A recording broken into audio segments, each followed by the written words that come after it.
El sueño de Nabucodonosor es un episodio bíblico. Se describe en el Antiguo Testamento en el capítulo 2 del libro de Daniel. El mismo narra cómo un joven hebreo, deportado en Babilonia, es capaz de relatar e interpretar un sueño que había perturbado al rey Nabucodonosor II. Dicho sueño era una profecía de los imperios sucesivos que regirían sobre toda la tierra, representados por medio de una estatua compuesta por diversos metales. Finalmente, una piedra que representa un reino levantado por el Dios del cielo destruye la imagen, lo que anticipa el triunfo de este reino elegido por Dios, del cual se anuncia que será eterno. El resultado inmediato del episodio es el reconocimiento por parte de Nabucodonosor de la superioridad del Dios de Daniel y el ascenso del joven y sus compañeros a los más altos cargos del reino. Este relato, como gran parte del libro de Daniel, es un apocalipsis, un género literario en el cual se revela una realidad celestial. Tales obras se caracterizan por visiones simbólicas, énfasis en los eventos cósmicos como reflejos de la historia, la presencia de ángeles y demonios, y un personaje conocido que hace de mediador entre el cielo y el mundo humano. En todos los casos, este personaje es seudónimo, ya que la obra se escribe en su nombre, pero en un momento histórico posterior. Los apocalipsis trascienden a las creencias del judaísmo y el cristianismo. Aparecen entre el siglo IV a.C.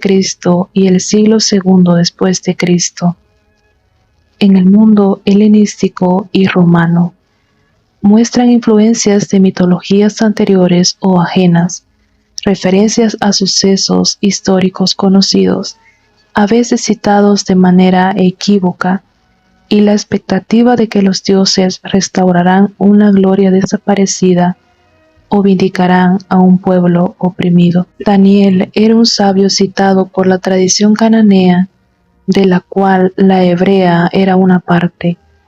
Aquí, sin embargo, solamente se conserva el nombre y se hace de él un noble de la casa real de Judá, por ende descendencia de David, joven y particularmente piadoso. Como tal, es el destinatario de la revelación divina, ya que ha aprendido la sabiduría de los magos babilónicos, denominados caldeos, de manera anacrónica, y los ha superado, porque Dios es la verdadera fuente del conocimiento. En el video de hoy vamos a hablar profundamente acerca de esta historia de la Biblia, pero antes quiero aclarar que el objetivo de este video no es causar polémica ni generar debates entre una opinión u otra. Recuerden que la última palabra la tiene cada uno de ustedes. Así que una vez dicho esto, continuemos. Ahora vamos a hablar sobre algunos símbolos e interpretaciones escatológicas. La figura de la estatua simboliza al ser humano y su futuro. También simboliza las naciones o imperios que regirían al mundo.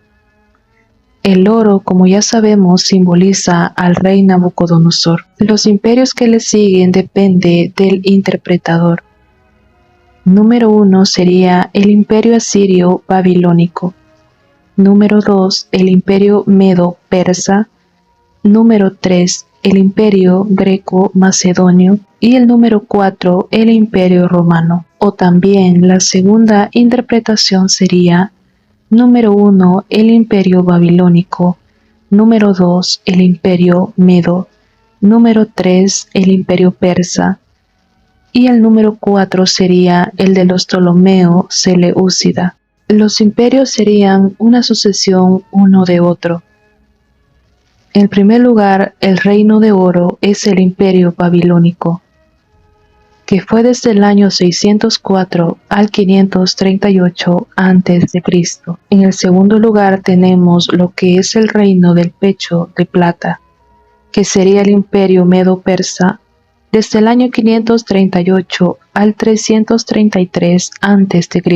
En el tercer lugar sería el imperio griego, fundado por Alejandro Magno en el año 490 al año 146 a.C., y sus sucesores en Siria y Egipto, simbolizándolo como el estómago de bronce, un gobierno monárquico, militar, aristocrático. En el cuarto lugar tenemos las piernas de hierro. Simbolizan a la Roma pagana por medio de los Césares, un imperio que sucedió desde el año 455 al año 27 a.C. Y en el quinto lugar serían los dedos de hierro y barro cocido. Simbolizan a Europa en los últimos tiempos. También se interpreta como 4 reinados o reyes y no imperios, empezando con Nabucodonosor y terminando con el rey Nabonido. La piedra no cortada con manos se convierte en una montaña que cubre toda la tierra. Representa a Dios, el cual, de acuerdo con la Biblia, el mensaje de Dios para la humanidad, de las características de su reino en su segunda venida. Hay quienes interpretan esta piedra como el rey Ciro, quien según los judíos fue guiado por Dios para su liberación y regreso a Israel. Y bien, ahora que ya hablamos sobre algunas interpretaciones escatológicas, vamos a hablar sobre las interpretaciones que algunas iglesias les dan a esta historia.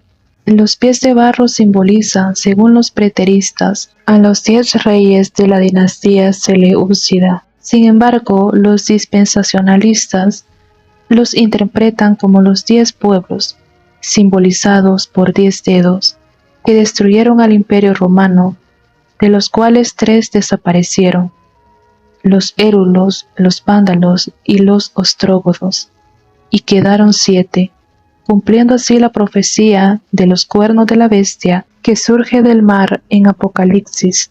Otros, en cambio, interpretan a los pies de barro como la Unión Europea, que entre los círculos escatológicos se le llama la Roma revivida o la Nueva Roma, dando alusión a esta última y su rol sobre los estudios de los últimos tiempos. Para los testigos de Jehová, los pies de barro mezclado de hierro con barro, cuya presencia está en la época que reina como potencia el imperio angloamericano, para el fin de los tiempos, son el conjunto de naciones débiles que tendrán lucha contra las naciones poderosas, haciendo que sea una época de gran convulsión y conflictos. Mas ellos creen que durante este tiempo el reino de Dios entraría en acción, durante el tiempo de la última potencia mundial, o también lo que ellos llaman como la potencia angloamericana, y reduciría a añicos a todos los gobiernos del planeta. Luego el reino de Dios se restaurará para siempre sobre el mundo entero. En el mito de las edades de Hesíodo, habla de las edades de la humanidad, siendo la edad de oro la primera, de acuerdo con la degradación de los metales, seguida por la edad de plata y por último la edad de hierro, la edad de bronce, muy similar a la historia de Daniel, lo que lleva a pensar a algunos que ya existía una tradición sobre las edades del hombre. Bien, habiendo hablado sobre algunas posibles interpretaciones, vamos a hablar sobre el relato y otra posible interpretación que la dejaremos a criterio de cada uno de ustedes. En el segundo año de su reinado, Nabucodonosor, rey de Babilonia, tiene un sueño que lo preocupa profundamente.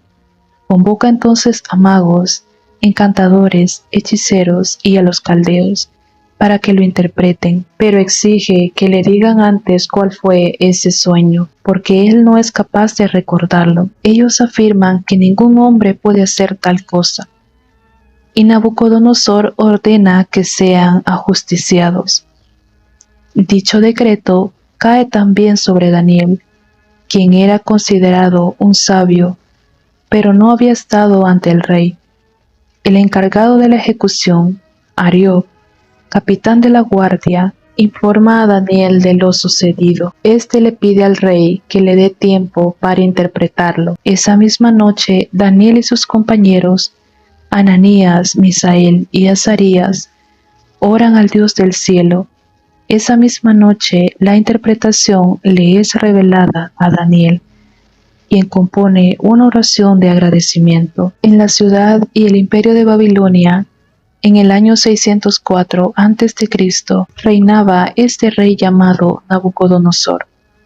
El rey acababa de expandir su imperio a través de varias conquistas, entre las cuales se encontraba Jerusalén, donde capturó a muchos judíos y entre los que se encontraba Daniel. Una noche el rey tuvo un sueño que lo perturbó. Se despertó y desafortunadamente no podía recordar el contenido de este sueño. El rey mandó a llamar a los magos, a los encantadores, a los hechiceros y a los caldeos para que le declarasen sus sueños. El rey Nabucodonosor, como muchos otros reyes de la antigüedad, con frecuencia consultaba con los astrólogos y magos, sobre todo para la interpretación de sueños. Sin embargo, en esta ocasión les estaba pidiendo algo imposible, porque no les pedía una cosa sencilla, sino que el rey quería saber qué había soñado.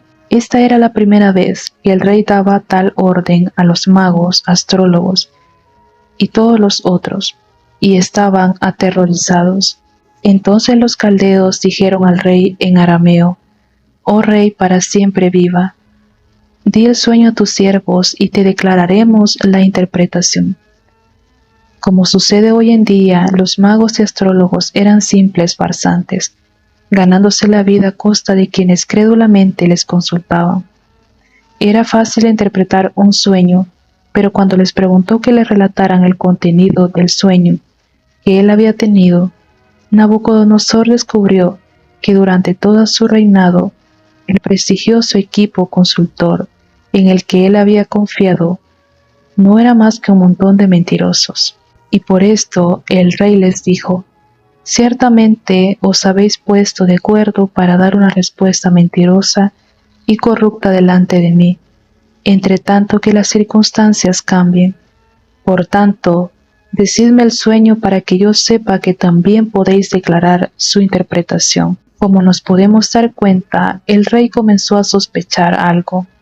Si los magos y astrólogos no podían adivinar su sueño, esto era evidencia para él de que no eran más que charlatanes, sin ningún poder. Sintiéndose atrapados, intentaron explicarle al rey que su pedido no era razonable, lo que causó su gran enojo. Por esto el rey se enfureció y se airó muchísimo, y mandó que los mataran a todos. Debido a su origen noble, Daniel no fue tratado como un simple esclavo. Al contrario, recibió el adiestramiento necesario para oficiar como uno de los consejeros en la corte real. Al ser considerado como uno de los sabios de Babilonia, la sentencia de muerte también se aplicaba a Daniel. Por ello, pidió un corto periodo de tiempo para hallar el contenido de dicho sueño. Entonces el misterio le fue revelado a Daniel en una visión de noche, por lo cual Daniel bendijo a Dios de los cielos. Habiendo pedido a Dios que le revelara el sueño y le diera la interpretación del mismo, Daniel recibió una respuesta afirmativa. Daniel respondió en presencia del rey diciendo: «El misterio sobre el cual el rey pregunta, ni los sabios, ni los encantadores, ni los magos, ni los adivinos lo pueden declarar, pero hay un Dios en los cielos quien revela los misterios. Él ha hecho saber al rey Nabucodonosor lo que ha de acontecer en los postreros días.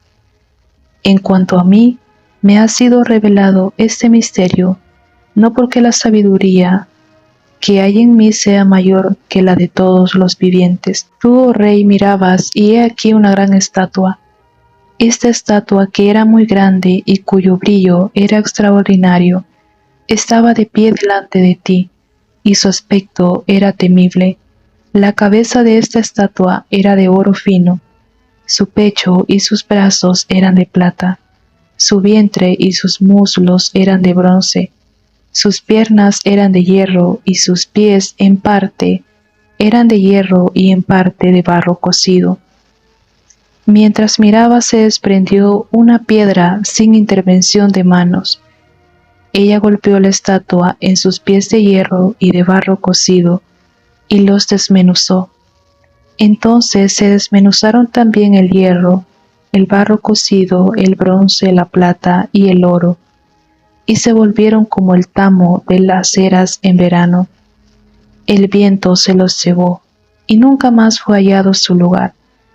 Y la piedra que golpeó la estatua se convirtió en una gran montaña que llenó toda la tierra. Este es el sueño, y su interpretación también la diremos en presencia del Rey. Tú, oh Rey, eres Rey de reyes, porque el Dios de los cielos te ha dado la realeza, el poder, la fuerza y la majestad. Todo lugar donde habitan los hijos del hombre, los animales del campo y las aves del cielo, Él los ha entregado en tus manos, y te ha dado dominio sobre todos ellos. Tú eres aquella cabeza de oro. Como podemos darnos cuenta, la cabeza de oro representa a un reino, y el mismo Daniel lo dice que representa a Babilonia. Como en Jeremías 51:7, podemos encontrar que el nombre Babilonia se asocia con el oro. Babilonia era en mi mano una copa de oro. Debido a sus construcciones esplendorosas y sus jardines colgantes, Babilonia merecía ser representada por el oro, el rey de los metales. Luego Daniel sigue diciendo: después de ti se levantará otro reino inferior al tuyo. En la historia podemos encontrar que después de 67 años de reinado, el imperio de Babilonia fue destronado por el reino de los medos y los persas. El reino de los medos y persas duró 208 años, desde el año 539 a.C. hasta el año 331 a.C. El mismo Daniel pudo ser testigo de la caída de Babilonia. Representado por el pecho y los brazos de plata, el imperio medo-persa no fue tan rico como el de Babilonia, aunque su ejército fue más poderoso. Algo que podemos notar es que los metales disminuyen en su valor, pero aumentan en su poder. Luego Daniel sigue diciendo: y otro tercer reino de bronce, el cual dominará en toda la tierra. También en la historia podemos encontrar que en el año 331 a.C., el ejército griego destronó al último rey persa durante la famosa batalla de Arbela. Los griegos alcanzaron la victoria gracias al poderoso rey Alejandro Magno. Y así fue establecido el imperio de Grecia, que abarcó mucho más territorio que los dos imperios anteriores.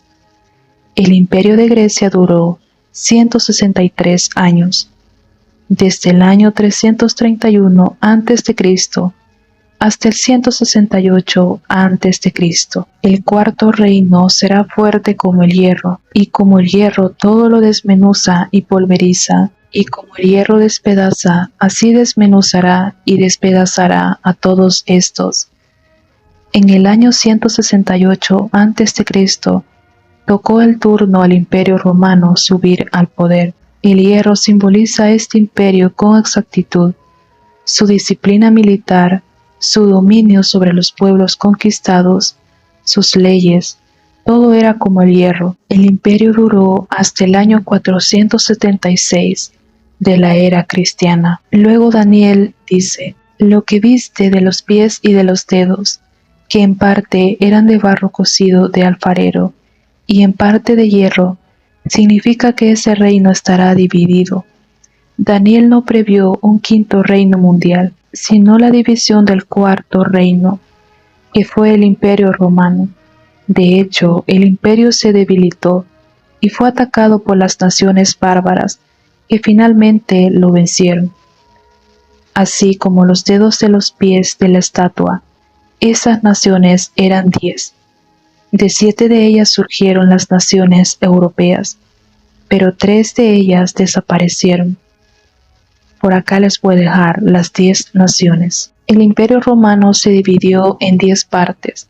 Los sajones, que dieron origen a Inglaterra, los francos, que dieron origen a Francia, los alemanos, que dieron origen a Alemania, los visigodos, que dieron origen a España, los suevos, que dieron origen a Portugal, los lombardos, que dieron origen a Italia, los burgandos, que dieron origen a Suiza, los eruli, que han desaparecido desde entonces, al igual que los vándalos y los ostrógodos. Luego Daniel sigue diciendo: en cuanto a lo que viste, que el hierro estaba mezclado con el barro cocido, se mezclarán por medio de alianzas humanas, pero no se pegarán el uno con el otro. Así como el hierro no se mezcla con el barro, Daniel predijo que a pesar de sus esfuerzos, las naciones europeas no tendrían éxito en unificarse para formar un quinto imperio mundial. Carlos Magno, Carlos V, Luis XIV, rey de Francia, Napoleón, Guillaume II y Hitler, todos ellos trataron de que Europa fuera regida por una sola persona, y cada uno de ellos también vio su sueño desmoronarse. Acerca de la montaña que se desprendió, sin intervención de manos, la cual desmenuzó al hierro, el bronce, el barro cocido, la plata y el oro, en otros versículos de la Biblia podemos encontrar que simboliza a Jesús, como en 1 Corintios 10:4, que dice: todos bebieron la misma bebida espiritual, porque bebían de la roca espiritual que los seguía, y la roca era Cristo. Asimismo, podemos encontrar muchos más versículos, pero no quiero hacer más largo este video. La interpretación del sueño termina con esta clara y directa advertencia hecha por el profeta Daniel. Este mapa profético ha demostrado ser increíblemente acertado hasta este momento, por lo cual he decidido traerles este video para que ustedes también lo puedan ver, puedan escuchar esta información y puedan dejar su punto de vista, que como ya saben, todos tenemos diferentes maneras de pensar. Así que bueno, esto ha sido todo por hoy y nos vemos pronto en una nueva historia interesante para este canal.